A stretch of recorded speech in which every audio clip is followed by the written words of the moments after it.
Boa noite. Rio Grande do Norte tem aproximadamente 8.000 pessoas que ainda não tomaram a segunda dose da vacina Coronavac. Os dados estão na plataforma RN Mais Vacina, que recebe todos os lançamentos feitos pelas prefeituras. Governo renova a portaria que suspende realização de cirurgias eletivas no estado do Potiguar. E você confere também. Secretaria Estadual de Saúde e Educação condiciona a retomada das aulas presenciais na rede pública de ensino à orientação do Comitê Científico. A pasta fala em atraso, mas garante que 90% das escolas estão prontas. E vamos conversar ao vivo, via Skype, com a deputada federal Carla Dickson. Essas e outras notícias você confere a partir de agora com o Band Cidade, que está no ar.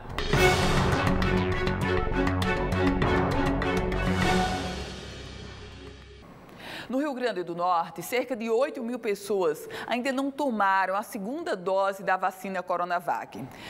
Os dados foram revelados pela plataforma RN Mais Vacina, que recebe todos os lançamentos feitos pelas prefeituras. De acordo com a equipe do Laboratório de Inovação Tecnológica em Saúde, o LAIS, da Universidade Federal do Rio Grande do Norte, que é o responsável pela gestão dos dados, esse número pode variar, levando em consideração atrasos no registro de alguns municípios. Inclusive, nesse contexto, hoje pela manhã, a coordenadora de vigilância da Secretaria Estadual de Saúde, Kelly Maia, ela já observava que as pessoas que não procuraram as unidades básicas de saúde para a segunda dose, elas poderão comprometer até a eficácia da vacina de uma forma geral. E por um motivo muito simples. No caso da Coronavac, é de 14 a 28 dias a chamada janela para ter acesso à segunda dose ou para receber a segunda dose. No momento em que as pessoas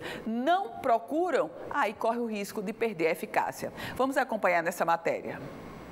E com uma campanha de vacinação extremamente lenta, é no mínimo estranho verificar uma grande quantidade de pessoas que já deveriam ter recebido a segunda dose da vacina, mas que por algum motivo ainda não compareceram aos locais de aplicação dos imunizantes. E levando em consideração o tamanho do Rio Grande do Norte, a situação é preocupante. A gente consegue mapear pelo menos 3 impactos diferentes aí, né? O primeiro impacto, a gente atrasa o processo vacinal, a gente atrasa todo o processo de imunização de um grupo etário, né? A primeira fase da vacinação, ela focou nas pessoas mais idosas. Então, a gente atrasa todo o processo de imunização dessa faixa etária, né? Segundo ponto é que essa pessoa que atrasou a segunda dose, ela possivelmente vai ter que recomeçar todo o processo. Tá? Então, já é uma dor de cabeça para a pessoa, o indivíduo. E o terceiro é o desperdício do erário público, né? A gente acabou desperdiçando uma dose por falta de controle ou falta de gestão. Infelizmente, aquela dose vai se perder e eu vou ter que consumir mais doses para imunizar aquela pessoa novamente. A eficácia das vacinas é garantida com a aplicação das 2 doses. Isso tanto para a Coronavac como a Oxford. Como a Oxford da AstraZeneca necessita de um período maior entre as 2 doses, praticamente todos os casos registrados no sistema do LAIS dizem respeito à vacina do Instituto Butantan. No começo dessa semana, dos 167 municípios potiguares, apenas 6 não registravam pessoas com a segunda dose da Coronavac em atraso. Os municípios que tiveram maior índice foram Natal, Mossoró, Parnamirim, Apodi e Nova Cruz. A sequência dos dados ocorre da seguinte forma. Os municípios devem registrar diretamente no sistema RN Mais Vacina a quantidade de doses aplicadas por dia. Logo em seguida, o Estado reúne todos esses dados e repassa diretamente ao Ministério da Saúde. O Rio Grande do Norte é o único estado com um sistema de gestão próprio, o que agiliza o repasse de informações a nível nacional. Mas os pesquisadores ainda trabalham com outra hipótese para o atual número de 8.000 atrasos.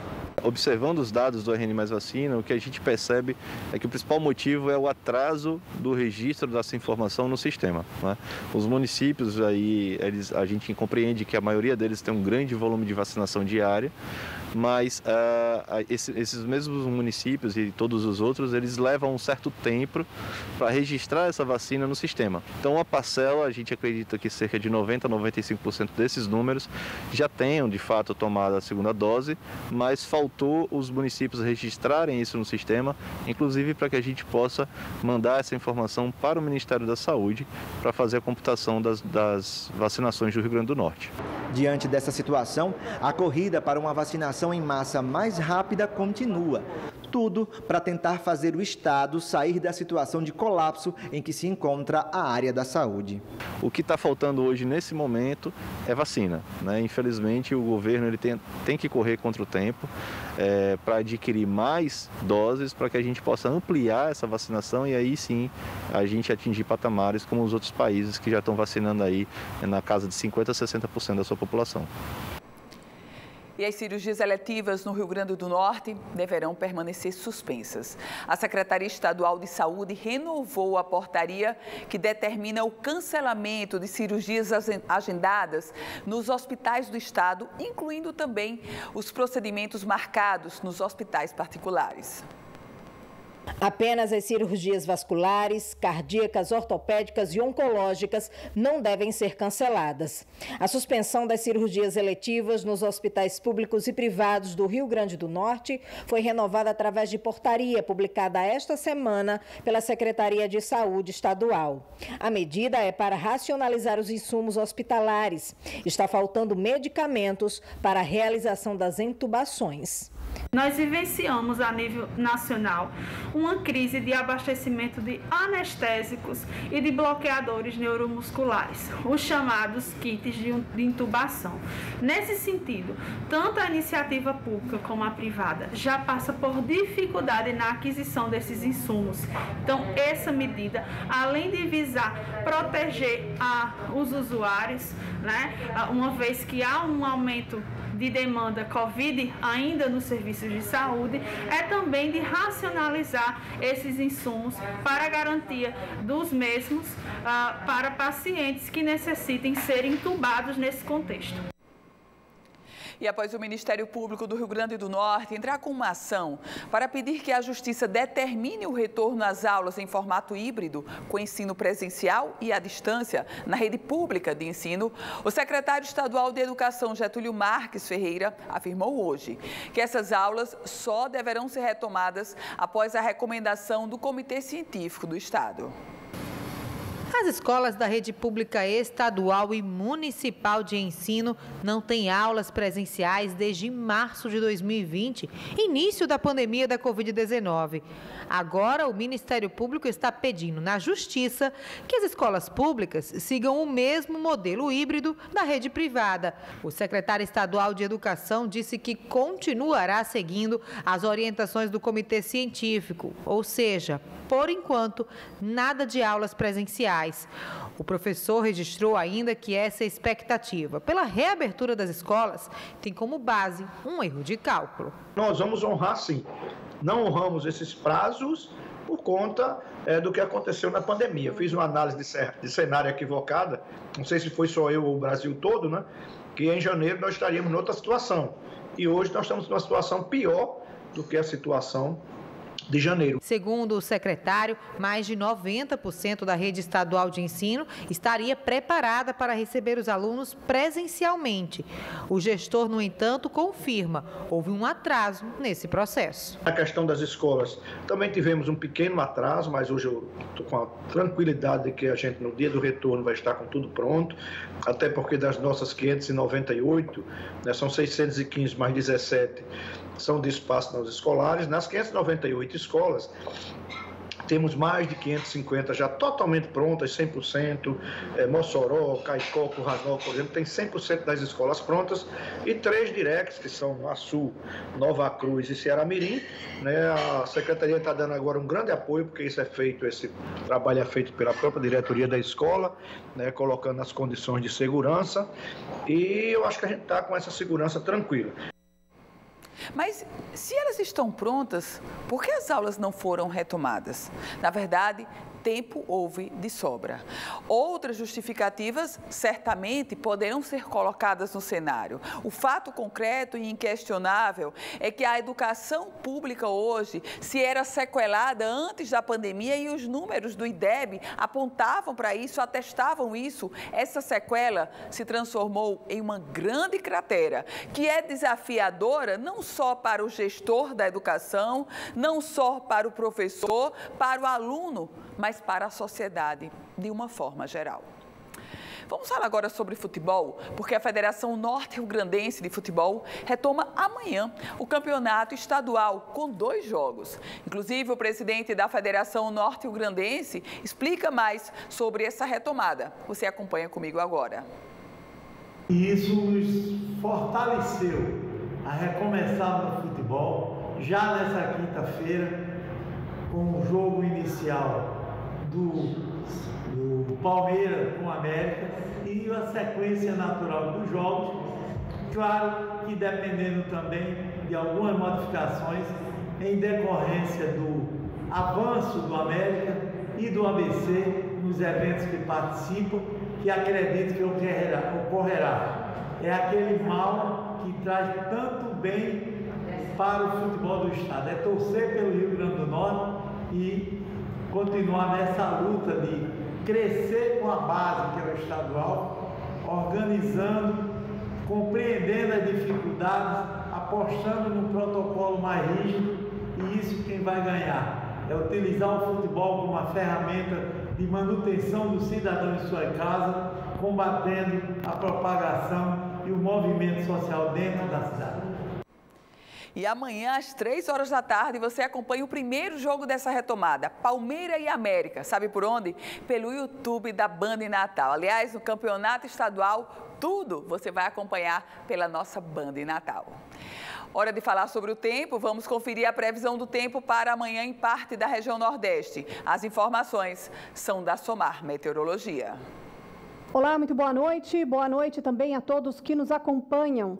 A zona de convergência intertropical, que é a maior responsável pela chuva nesta época do ano, nas áreas mais ao norte do Brasil, perdeu força nesses últimos dias, mas ela volta a ganhar força e aí a chuva deve aumentar, especialmente numa faixa que vai do Maranhão até o Rio Grande do Norte. Em São Luís, tem previsão de chuva forte nesses próximos dias e amanhã com máxima de 30 graus. Teresina terá máxima de 33 graus, também com pancadas mais fortes de chuva.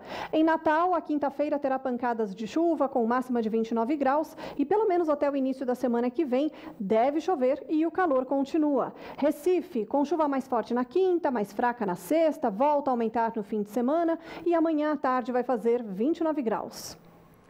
O Band Cidade vai para um rápido intervalo. Em 1 minuto a gente se encontra.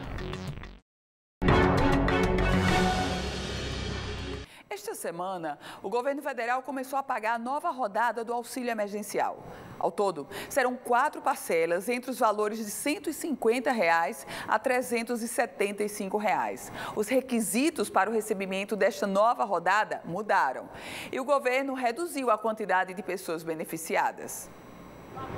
Nesta nova rodada do auxílio emergencial, o governo federal reduziu o número de beneficiados, passando um pente fino nos cadastros feitos no ano passado.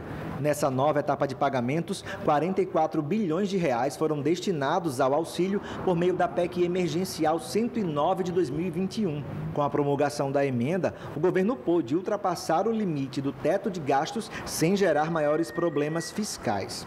Agora, com o início dos pagamentos, estados e municípios esperam um reaquecimento de suas economias, um fôlego a mais para os próximos meses.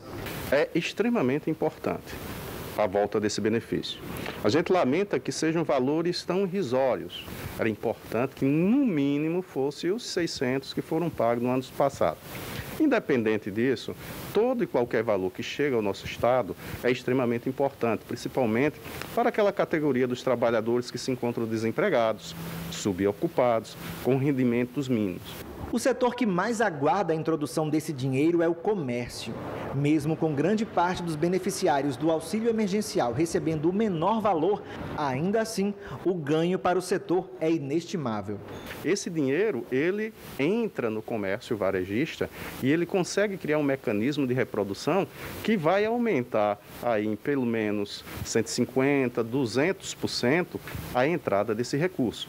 Isso porque as pessoas, né, com esse valor, vamos supor 250 ao máximo, ela vai direcionar para o comércio e o comércio vai direcionar isso para a indústria. E a indústria, evidentemente, vai direcionando para outros setores. Você cria um mecanismo de multiplicação desses recursos, que num contexto de pandemia é extremamente importante. A maior reclamação dos beneficiários do auxílio emergencial é a queda brusca no valor dos benefícios. Com os preços cada vez mais altos, os brasileiros que precisam desse dinheiro serão mais uma vez afetados em cheio pela pandemia. Nós temos uma elite econômica que pouco foi prejudicada com essa crise. Na realidade, muitos da nossa elite ganharam dinheiro com a crise. Então, é preciso que o Estado tenha planejamento, tenha foco e possa efetivar os recursos necessários para o auxílio emergencial. E isso é possível. O mínimo que se pede é que o Estado tenha um compromisso social com aqueles que estão numa situação de desemprego, de subocupação, que estão passando necessidade. Agora, o que todos esperam é que a situação da pandemia seja pelo menos atenuada para que a economia reaqueça ao máximo, mas sem comprometer mais vidas. Hora de irmos a Brasília conferir as notícias do dia no Congresso Nacional. Quem traz as informações para a gente a partir de agora é Napoleão de Castro. Alô, você do Band Cidade, meu abraço, muito boa noite. Voltando de Brasília nesta quarta-feira para atualizar você, nosso telespectador, com as informações de hoje aqui na capital federal. O Senado deve votar nesta quarta-feira o projeto que estabelece a quebra de patente de vacinas, teste de diagnósticos e medicamentos de eficácia comprovada contra a Covid-19. Também estão na ordem do dia proposições que punem quem fura a fila de vacina ou comete fraude na sua aplicação, além de outras que tratam de estímulos à economia, como a tarifa social de energia elétrica para consumidores de baixa renda e o acolhimento para pessoas em sofrimento emocional causados pela pandemia. Pela bancada do nosso estado, destaque para o projeto da senadora Zenaide Maia, que amplia o acesso à justiça para mulheres vítimas de violência doméstica. Por que não facilitar para essas mulheres que já têm uma vida muito difícil, começar todo aquele processo de novo? E quando a gente fala de violência contra a mulher, a gente fala de violência contra a família. Eu, por exemplo, trabalhei muitos anos no pronto-socorro e dificilmente vinha só a mulher espancada. Os filhos vinham também agredidos. Então, é um projeto de lei que eu conversei muito com coordenadores que fazem parte dessa violência contra a mulher e muitos já clamavam por isso. Então, esse artigo 14 da Lei Maria da Penha já dava esse direito, mas havia várias interpretações. Então, isso aqui foi para avançar, dar clareza. Aquelas mulheres brasileiras que são vítimas de violência doméstica, ela pode sim dar entrada no juizado de violência doméstica para aquelas causas familiares, como paternidade, visitação, todos esses, isso que está diretamente ligado à violência doméstica. Os principais destaques desta quarta-feira, de Brasília, Napoleão de Castro, para o Band Cidade, na Band Natal. E eu tenho um recado especial para você. Vivemos tempos de superação. Nesse Dia Mundial da Saúde, o Apivida pede que você use a máscara, para que logo possamos festejar muito com os nossos amigos. Pede para que você lave suas mãos incansavelmente. Assim, daqui a pouco, vamos voltar a cumprimentar, beijar e abraçar quem a gente ama. Pede para você não se expor, para que o mais rápido possível a gente possa voltar a ter muitos encontros. E principalmente, pede para você se vacinar, para que tudo isso passe, para vivermos dias melhores. Apivida, saúde para valer. E no próximo bloco, ao vivo, a conversa é com a deputada federal Carla Dickson. O Band Cidade volta em um minuto. De volta com o nosso Band Cidade. E a partir de agora, a conversa ao vivo, via Skype, é com a deputada federal Carla Dickson, que conversa conosco direto de Brasília. Deputada, muito boa noite, seja bem-vinda. Boa noite, Ana. Boa noite a todos que estão nos assistindo. Eu quero começar desejando um feliz dia do jornalista para você e todos os profissionais dessa área maravilhosa de imprensa. Que Deus abençoe a cada um de vocês. Muito obrigada, deputada, pelo reconhecimento, pelos parabéns. Deputada Carla Dickson, ontem a Câmara dos Deputados votou o projeto que permite a compra de vacinas por parte de empresas. Em que isso muda naquela matéria anterior do senador Rodrigo Pacheco, que permitia também a compra de vacinas por parte de empresas? Pois é, houve uma modificação na própria lei, na lei que foi sancionada, em que tinha sim a permissão para a compra de vacinas, mas ali ele estipulava percentuais de compra. Nesse caso, um substitutivo, não o projeto original, mas o substitutivo feito pela relatora Celina Leão, ele continua trazendo a possibilidade de compra, sendo que a empresa, ela pode fazer a doação integralmente do número de pronto. Por exemplo, vamos colocar assim, eu tenho uma empresa e comprei 50 vacinas. Eu compro essas 50 vacinas para os meus funcionários e eu tenho que comprar mais 50. Sendo que essas outras 50 eu posso doar para o SUS ou eu posso imunizar funcionários, no caso, parentes de funcionários, empregados, cooperados, associados, enfim.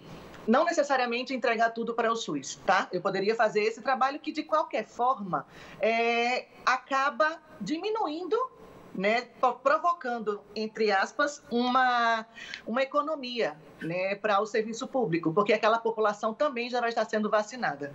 É nesse sentido mais que essa lei vem, inclusive ela coloca no caso da empresa descumprir, tem uma multa de 10 vezes o valor que ela está gastando com essas vacinas. E eu achei um projeto interessante, ainda mais que nós precisamos correr com essa vacinação. O objetivo aqui não é favorecer, como outros estão falando aí, estão querendo soltar, principalmente quem é contrário, essa questão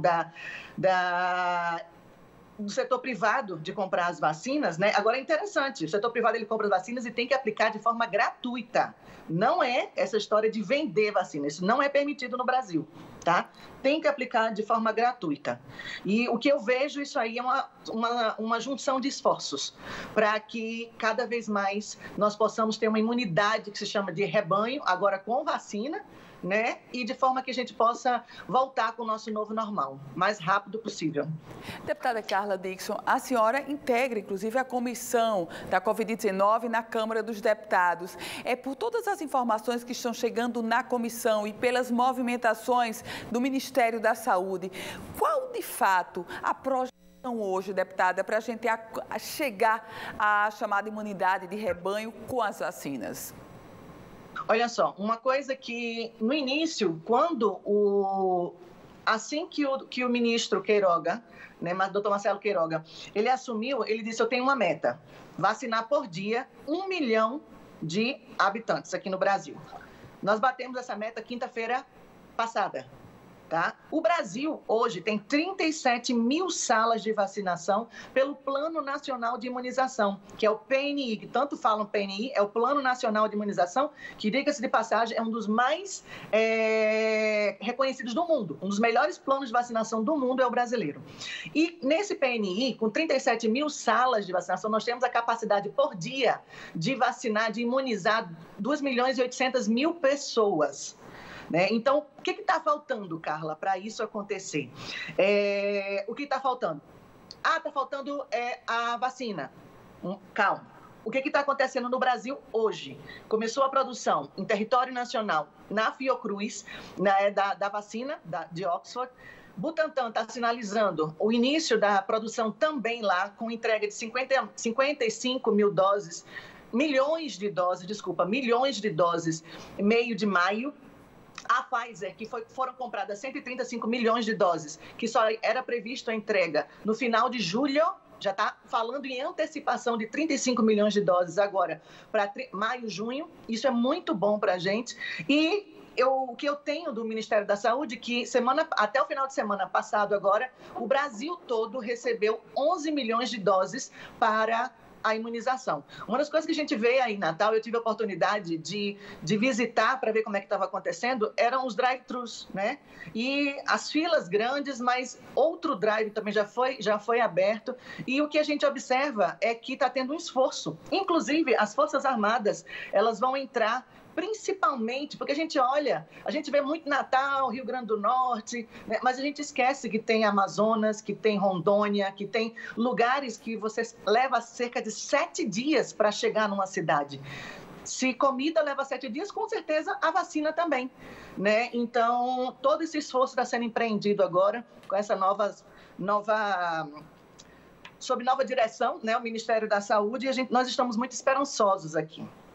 Deputada Carla Dickson, ainda falando da participação da comissão, a chegada do ministro Queiroga, a senhora já percebeu um arrojo maior nas ações, deputada? Sim, nós tivemos a oportunidade, semana passada, de ter uma reunião com ele esteve na nossa Comissão de Seguridade e a frase foi uma só, ele passou para a gente segurança.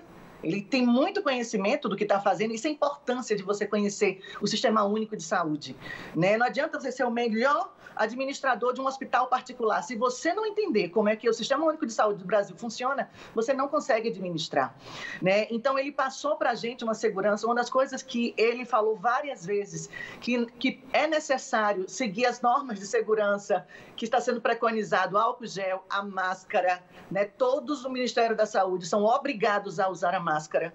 E ele, durante essa reunião, muitas dúvidas, muitas críticas, né, foram feitas, mas ele, de uma maneira muito sábia, soube responder. E no final da reunião, que todo mundo, tanto oposição como situação, teve uma sensação de confiança, um voto de confiança foi dado para o doutor Marcelo Queiroga, e eu creio que ele vem cumprindo aí. Quando ele bateu a meta de mais de 1 milhão de doses por dia, na quinta-feira passada, nossa, foi um alívio. E eu tenho certeza que nós vamos conseguir chegar à capacidade máxima de imunização do Brasil, que é 2.800.000 pessoas por dia. Deputada Carla, a bancada federal, Potiguar, que a senhora integra, destinou algumas emendas para... Esses recursos já vão ser liberados? Como é que é o trâmite para isso, deputada? Olha só, a princípio, as emendas, principalmente para Covid, né? As emendas como um todo, nós estamos esperando receber, abrir o sistema. O orçamento já foi votado. Nós estamos aguardando abrir o sistema para que as emendas elas comecem a ser cadastradas, empenhadas e assim vai, né? E realizadas. Houve, por parte da bancada federal, uma destinação de 16,5 milhões, alguma coisa assim, para aquisição de vacinas, desde que o Ministério da Saúde não envie. Por exemplo, por algum motivo o Ministério da Saúde não enviou, isso é uma hipótese, esse dinheiro ele pode ser utilizado para a compra de vacina. Mas o que nós estamos vendo aqui, eu estou acompanhando, é a chegada das vacinas. Deputada Carla Dickson, eu vou precisar interromper a senhora, o Jornal da Band está chegando, aí a gente está ao vivo. Agradeço muito a sua participação, conversando conosco direto de Brasília. Muito obrigada, deputada, e uma excelente noite. Eu que agradeço e me coloco à disposição. Obrigada, boa noite. E o nosso Band Cidade vai ficando por aqui. Lembre-se que todas as informações da política você confere no politicaemfoco.com, um site especializado na política do Rio Grande do Norte e do Brasil. Fique com a gente porque chega agora o Jornal da Band. Amanhã, 18h50, eu lhe aguardo. Muito boa noite.